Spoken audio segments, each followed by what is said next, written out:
السلام علیکم ورحمۃ اللہ وبرکاتہ۔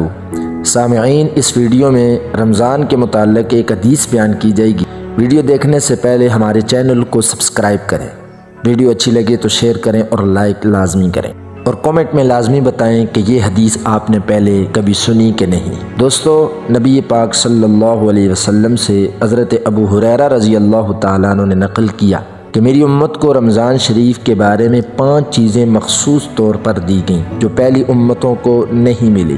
نمبر 1، یہ کہ ان کے منہ کی بدبو اللہ کے نزدیک مشک سے زیادہ پسندیدہ ہے۔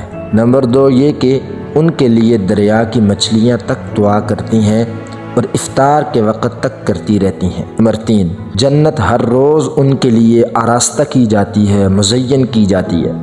پھر حق تعالی شانہ فرماتے ہیں، اے جنت، قریب ہے کہ میرے نیک بندے دنیا کی مشقتیں اپنے اوپر سے پھینک کر تیری طرف آویں۔ نمبر 4، اس میں سرکش شیاطین قید کر دیے جاتے ہیں کہ وہ رمضان میں ان برائیوں تک نہیں پہنچا سکتے جن کی طرف غیر رمضان تک پہنچاتے ہیں۔ نمبر 5، رمضان کی آخری رات میں روزہ داروں کے لیے مغفرت کی جاتی ہے۔ صحابہ اکرام رضوان اللہ تعالی علیہم اجمعین نے عرض کیا، کیا یہ شب مغفرت شب قدر ہے؟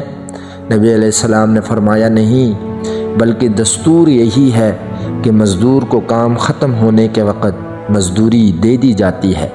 نبی کریم صلی اللہ علیہ وسلم نے اس حدیث پاک میں 5 خصوصیتیں ارشاد فرمائیں جو امت محمدیہ کو اللہ رب العزت کی طرف سے مخصوص انعام ہوئیں، اور پہلی امت کے روزہ داروں کو مرحمت نہیں ہوئی۔